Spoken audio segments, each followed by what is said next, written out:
At around 8 p.m. on Wednesday, June 17, 2015, Dylan Roof entered the Emmanuel African Methodist Church in Charleston, South Carolina. At first, Roof pretended he was there for a Bible study, which had 13 other participants. For about an hour, Roof participated in the Bible study, but as the participants began praying, he suddenly stood up, pulled out a Glock 41 and reportedly shouted, "Y'all want something to pray about? I'll give you something to pray about." In the approximately 6 minutes that followed, Roof, while shouting racial slurs, kept shooting and reloading his gun several times, killing 9 of the 13 attendees. As his rampage came to a close, he approached one of the survivors, Polly Shepard, who he asked, "Did I shoot you?" To which she replied no. Then he said, "Good, cause we need someone to survive, because I'm gonna shoot myself and you'll be the only survivor." Next, Roof turned his gun on his own head, pulled the trigger, only to discover he had run out of ammo. He then fled the scene but was arrested the next day. In the aftermath, it became rapidly clear that this was one of the worst racially motivated instances of mass violence and attacks on a site of worship in recent American history. As Roof was charged and the investigations proceeded, it became evident that this was a premeditated act planned well ahead of time, motivated by his racist conspiratorial beliefs that America was being taken over by minorities. This was not just inferred, as he published a racist manifesto as part of his attack and openly admitted during the subsequent legal proceedings that his ultimate goal was to ignite a race war in America. Although initially he had planned to conduct his attack at the school, a plan which he later abandoned due to the presence of security on the campus, he ultimately chose the church because of its significant role in African American history and its mainly black congregation. Dylan Roof was ultimately convicted of 33 federal and 13 state charges, and was sentenced to death as well as 9 consecutive life sentences. These charges included hate crime and murder charges. However, none of these charges included terrorism, even though he committed a premeditated act of mass violence motivated by extremist views and, as admitted by himself, with the hopes of achieving larger societal and political change through the ignition of a race war. This raises an important question. Why wasn't Dylan Roof charged with terrorism, even though his actions seem to fit the common perception of what terrorism is? The answer lies in the fact that defining terrorism is far more complicated than it seems. In this video, we will explore why terrorism is so hard to define, why this matters, and what, if anything, can be done to resolve the issue. So what exactly is terrorism and why is it so difficult to define? Let's dive right in. A lot of people say one man's terrorist is another man's freedom fighter. While there is some truth to that, it doesn't help us define terrorism. So how do we even begin to define it? If you look it up in the dictionary, you'll find different definitions. For example, Merriam-Webster defines terrorism as the systematic use of terror, especially as a means of coercion, while the Collins Dictionary defines it as the use of violence, especially murder and bombing, in order to achieve political aims. Already we can see that even basic definitions vary. As you can see in the case of the Merriam-Webster definition, terror can be more than just violence, and what you're trying to achieve through terror can be more than just forcing governments to do something. Whereas the Collins definition requires violence, and the goal has to be political in nature. But these are just dictionary definitions. Why was Dylan Roof not charged with any terror offenses? Defining terrorism gets even more complicated when we look at the law. Different countries have different legal definitions, and even within a single country like the United States, definitions can vary significantly. For example, both the US federal government and individual states have their own definitions of terrorism. And even different agencies within the federal government, like the FBI and the State Department, define it differently. For example, the FBI defines terrorism as the unlawful use of force or violence against persons or property to intimidate or coerce a government, the civilian population, or any segment thereof in the furtherance of political or social objectives. While the State Department defines terrorism as the purposeful threat or use of violence for political purposes by individuals or groups, whether acting for or in the opposition to established governmental authority when such actions are intended to influence the victim and/or a target group wider than the immediate victim or victims. This lack of consistency creates a complex legal landscape. But the legal complexities don't just stop there. In the United States, international terrorism typically falls under federal jurisdiction, while domestic terrorism is usually handled by state authorities. But here's the catch. States also have their own definitions of domestic terrorism, and not all states have laws specifically addressing it. According to the International Center for Not-for-Profit Law, only 33 out of 50 US states have domestic terrorism statutes, while according to McCann and Pimley in their 2018 article, 7 states did not have terrorism-related statutes in their existing criminal law at all. This means that in some states, even if an act seems like domestic terrorism, there might not be a specific law to persecute it as such.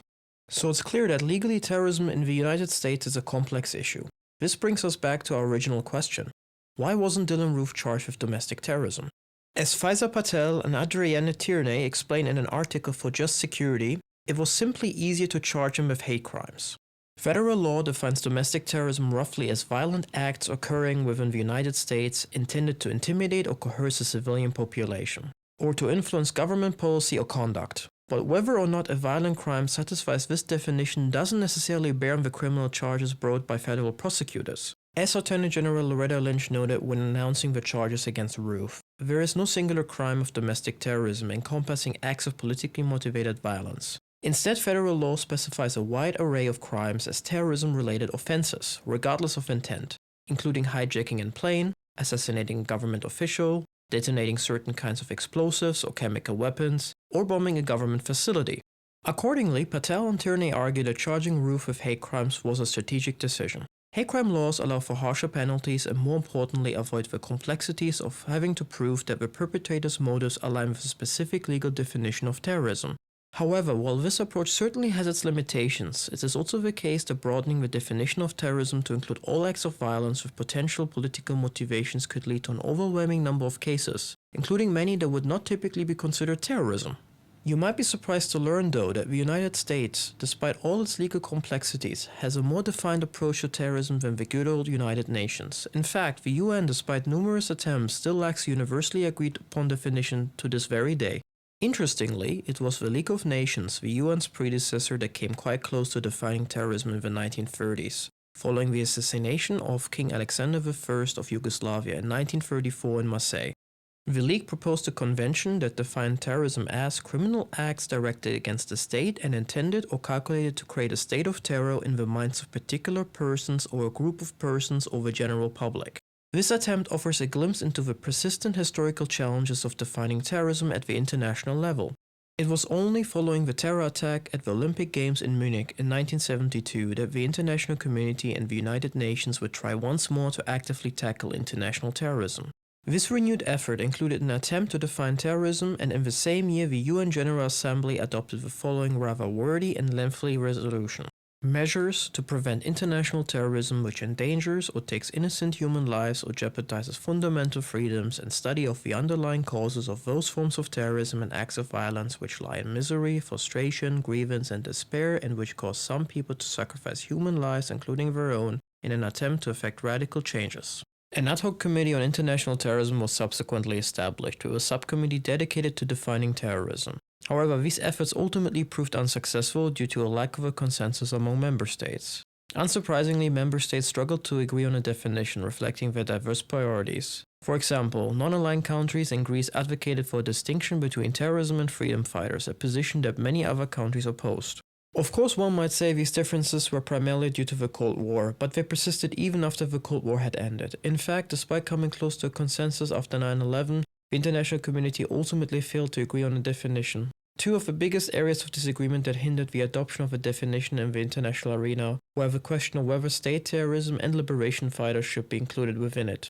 There was also significant contention over whether national armed forces could be found guilty of terrorism as a result of exercising their official duties.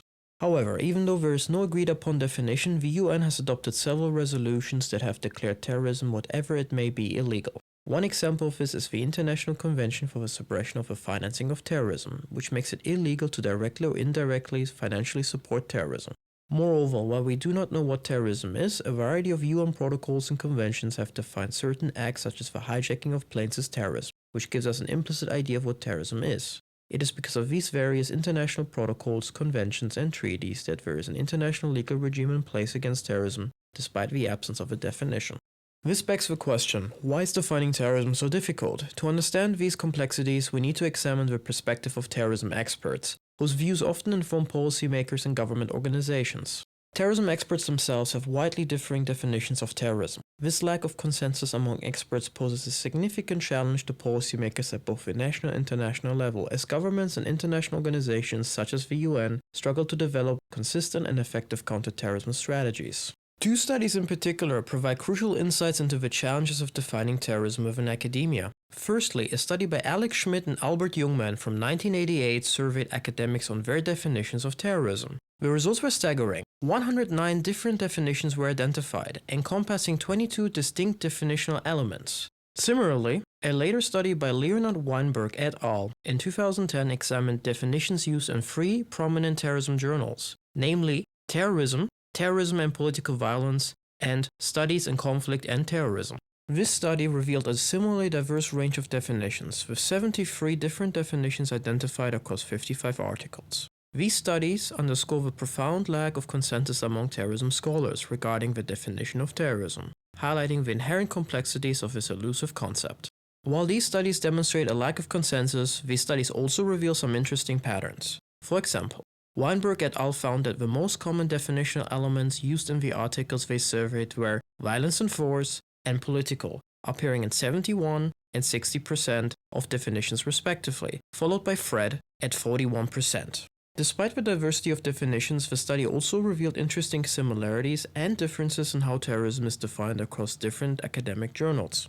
For example, the definitional element of political was consistently identified as a key element across all three journals. In contrast, threat was prevalent in terrorism and political violence, appearing in 50 and 44% of definitions respectively, but absent in studies in conflict and terrorism. Conversely, the emphasis on victim varied significantly across all three journals. These variations highlight the diverse perspectives and scholarly approaches within the field of terrorism studies. Similar to the Weinberg et al. Study, Schmidt and Jungmann's survey found that the definitional elements of violence, force, and political were the most common, appearing in 83.5 and 65% of the definitions respectively. However, whereas Schmidt and Jungmann found fear terror emphasized was the third most common definitional element, appearing in 51% of the definitions, Weinberg et al. Found that fear terror emphasized was present in only 22% of the definitions. Another significant difference between the two studies lies in the emphasis on psychological elements. Schmidt and Jungmann's survey found that the definitional element of psychological effects and anticipated reactions was present in 41.5% of definitions, indicating a greater focus on the psychological impact of terrorism in earlier scholarship. In contrast, Weinberg et al. Found that this element was only present in 5.5% of the analyzed articles, suggesting a shift in scholarly focus over time. This difference also highlights that scholarly definitions of terrorism are highly context-dependent and evolve over time. At the time of Schmidt and Jungmann's survey in 1988, terrorism often manifested itself through acts designed to maximize fear and media attention, such as the plane hijackings carried out by organizations like the Palestinian Liberation Organization. Last but not least, Weinberg et al. Also discovered that most scholars tend to define terrorism without fully engaging with a broader definitional debate. They often propose their own definitions without much considering the existing body of scholarly work on the topic or the wider implications of their chosen definition. So why is terrorism so hard to pin down with a single agreed-upon definition? There are many reasons, but a key reason is the dynamic nature of terrorism itself, which is characterized by its constantly evolving nature. Terrorism methods are constantly evolving, from traditional tactics such as bombings and kidnappings to more modern forms like cyber attacks and propaganda. The actors involved in terrorism are also diverse, including not only non-state groups such as extremist organizations, but also state actors. The concept of state terrorism, which refers to the use of violence and repression by governments against their own citizens, further complicates the issue. For example, repressive regimes may use extrajudicial killings, torture, and systematic campaigns of intimidation to silence dissidents and maintain power. This dynamic landscape of terrorism with its ever-changing tactics and actors makes it extremely difficult to establish a single universally accepted definition that accurately captures all its manifestations. Another major reason is that terrorism is seen by many what academics call an essentially contested concept. Although there are also debates on what constitutes an essentially contested concept, for this purpose, essentially contested concepts are concepts that at their core describe things which we all agree are real, but we can't agree on their meaning. This is because these concepts, including terrorism, are deeply tied to our individual perspectives, such as our political leanings or cultural background. We all bring our own opinions and perspectives to the table, and that shapes how we understand these concepts. So while we might generally agree that terrorism is a thing, we're very likely though to disagree on what actions actually qualify as terrorism. Just like security or democracy, terrorism is inherently slippery to define, because its meaning is so subjective. Finally, another important reason why terrorism is so difficult to define is that when it comes to political phenomena, definitions tend to reflect not only the views of those who define them, but also their interests. This is particularly true of terrorism for two reasons. On the one hand, terrorism has become a label that serves to delegitimize actors, sometimes justifiably, sometimes not so justifiably. For this reason, it is rare, if not impossible, to find a group that is labeled as a terrorist organization by others that also describes itself as such. As the cliché goes, one man's terrorist is another man's freedom fighter. On the other hand, while it is a rhetorical tool, it is also the case that the way in which terrorism is defined can have legal implications, as the case of Dylann Roof highlights. In many contexts, the way in which terrorism is defined is directly related to its criminalization. Moreover, the way in which terrorism is defined also determines against whom violence and other extraordinary security measures may be directed. For those two reasons, it is clear that the way in which terrorism is defined must be approached with caution because of the enormous impact it can have. All of this also makes it clear that the way in which terrorism is defined can have real consequences, and this brings us to why all of this matters in the first place. So why does it even matter at all? Do we even really need a commonly agreed upon definition for terrorism? Why not, for example, just say I know it when I see it? To begin with, terrorism has a very real impact on our world. It is not some abstract phenomenon. Thousands of terrorist attacks occur every year, leaving a trail of destruction and loss in their wake. To give you an idea, according to the Institute for Economics and Peace, in 2023 alone, there were 3,350 terrorist attacks resulting in 8,352 deaths. Therefore, understanding and defining terrorism properly is already important for this reason. But there are other important reasons why the way in which terrorism is defined matters, including the fact that it affects your life on a daily basis, but more on that in a moment. This brings us to the first reason why all of this matters. Given the serious impact that terrorism has had in recent times, terrorism studies is a field that has received a lot of attention and resources for its expertise over the years. But how seriously can one take people who write and speak publicly about terrorism if they cannot even agree on a definition? It is important to be aware of the limitations and strengths of the field and its scholarly community, in order to critically evaluate the knowledge and research that emerges from it. Too often people rely on expertise and scientific knowledge without critically reflecting on it, or without being aware of its limitations and flaws. This is even more important when one considers that certain epistemic communities have an excessive influence on policy, decision makers, and public debates when it comes to issues of great public interest, such as terrorism. This also brings us to the next reason, which is that the absence of a commonly agreed upon definition, or even a poor definition, can lead to a number of practical problems when it comes to preventing and combating terrorism, both domestically and internationally. On the one hand, domestically, as the case of Dylann Roof illustrates, depending on how terrorism is defined, assuming it is defined at all in one's legal code, it can be difficult, if not impossible, to charge people with terrorism, even if the acts they have committed appear to most people to amount to terrorism. The absence of a definition or a poorly defined definition can also cause serious problems in the development of an effective counterterrorism strategy. For example, if terrorism is defined too broadly, any counterterrorism strategy may end up restricting non-terrorist activities, potentially violating civil rights. On the other hand, at the international level, the absence of a commonly agreed upon definition creates a number of difficulties. For example, it is extremely difficult to formulate and enforce international treaties in the absence of a commonly agreed upon definition. Moreover, as the scholar Boaz Ganor has pointed out, mutual recognition and cross-border cooperation on matters such as extradition treaties often require the same definition for matters such as terrorism and crime. At this point, many of you watching may be thinking, okay, these are interesting and arguably valid reasons why it is important to have a commonly agreed definition of terrorism, but they don't matter to me, so why should I care? Well, thank you for asking, because that is what we're going to get to now. The most obvious example of how the way in which terrorism is defined and ultimately tackled by the authorities impacts our lives is how it is almost impossible nowadays to get on a plane without getting groped. Thanks, Bin Laden. However, it is not just at airports that the fight against terrorism allows for the invasion of your privacy, as it has become pretty much standard practice at this point for governments across the globe to collect large chunks of our data because of legislation such as the infamous Patriot Act in the United States. Of course, you might say you have nothing to hide. Well, fair enough. But do you know what is even more annoying than having your privacy arguably violated? It is having your bank account arbitrarily frozen because you have triggered some sort of alert at your bank. As previously mentioned, one of the key areas where international cooperation has been rather successful in combating terrorism is the effort to curb the financing of terrorist activities. If any of you have recently opened a bank or brokerage account, you will have come across something called Know Your Customer measures, often referred to as KYC measures, which require you to prove your identity amongst other things depending on the context. These measures are part and parcel in the fight against combating the financing of both terrorism and organized crime internationally. It is also because of such measures that if you, for example, send money for the first time to a relative or a friend of yours who happens to live in another country, God forbid a high-risk country, It is not uncommon for your bank to freeze the transaction until you explain the origin and purpose of the funds in question. These and similar measures also extend to many other areas, such as real estate transactions and both the registering and running of companies. But while all the above undoubtedly touches on our daily lives to varying degrees, it is also the case that the powers we give the government to combat terrorism have on occasion ended up being used against individuals and groups who, at least according to most people, do not resemble terrorists. One recent example which occurred during the COVID-19 pandemic was when the Canadian government used anti-terrorism laws to crack down on the groups organizing the trucker protests that occurred in response to public health measures that were enacted at the time. Another example that happens from time to time is when journalists are detained and questioned by authorities in the name of fighting terrorism and protecting national security.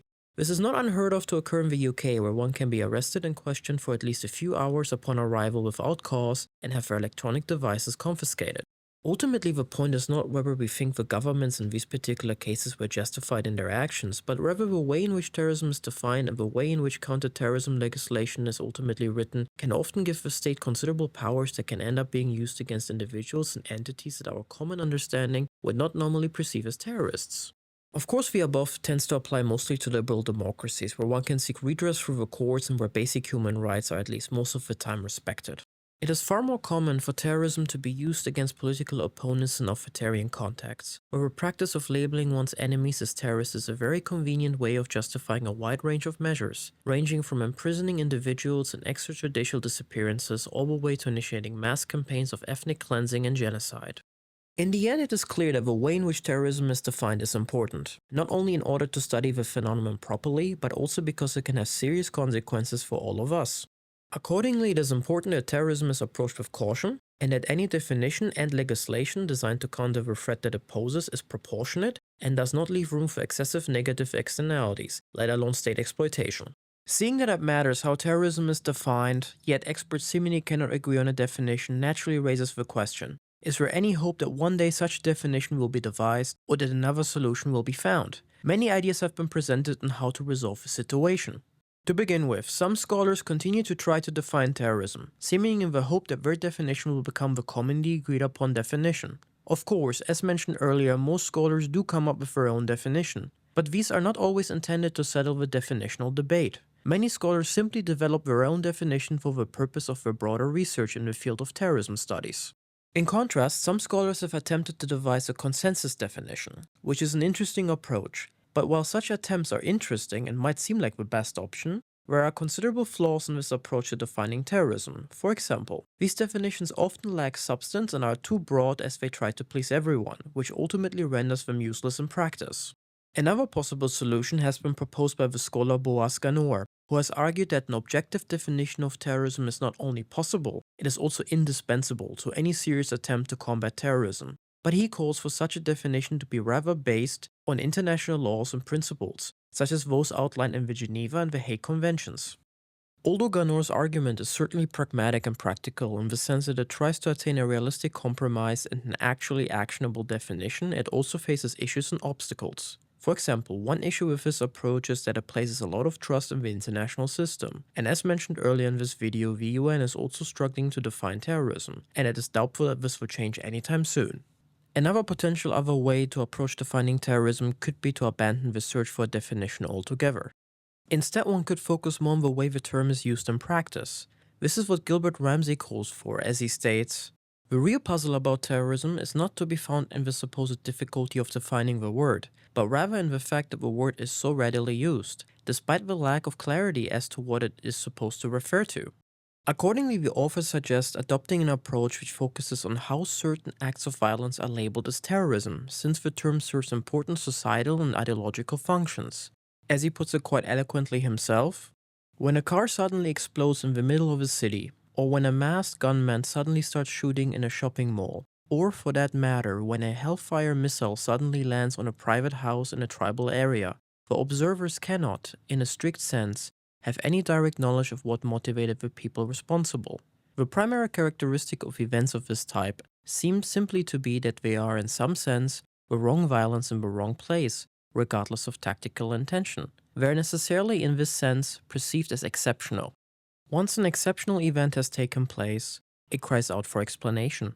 We may now ask what sort of explanation of an event of this kind would be plausibly likely to exclude in ordinary discourse from being considered terrorism.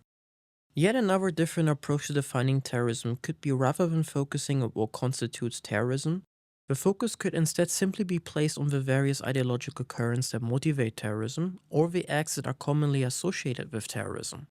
As we may recall from earlier, the one thing that most definitions do share is the fact that they tend to agree that terrorism has a political and ideological dimension to it.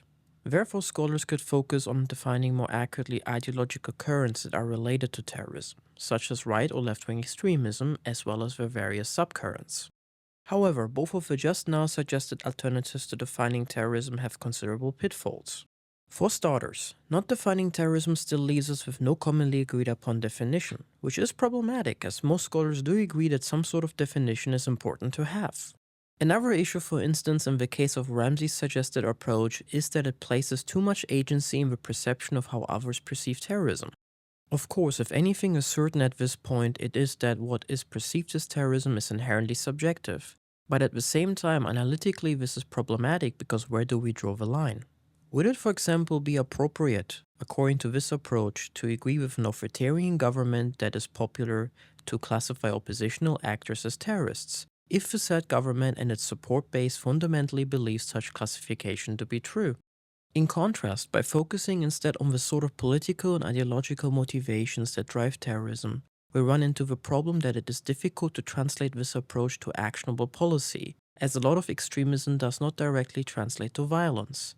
You may hold extremist views, but that does not make you automatically violent, let alone a terrorist. Ultimately, even if most of the suggested approaches to defining terrorism do have some merit, all of them do not seem to be definitive solutions, and it seems that if one thing is certain, it is that the debate on how terrorism should be defined, if at all, will most definitely continue for the foreseeable future. In the end, this may have been a frustrating topic with no solution in sight. In fact, you might be leaving with more questions than answers. But I hope that all of you are at least now aware of the complexities surrounding the concept of terrorism and the consequences that the way in which it is defined can have. Also, I hope that all of you will exercise some caution and skepticism when you see a definition of terrorism being presented to you in the future. But what do you all think? Does any of this matter? Will terrorism ever be defined? And if so, who should define it? And more interestingly, how would you define terrorism? Let me and everybody else know your thoughts in the comment section down below. If you liked the video, please do hit the like button and do subscribe, because soon more videos will follow on terrorism and many other interesting topics. You will also find references for all of the resources I consulted for this video via a link in the description. Thank you for watching, until next time.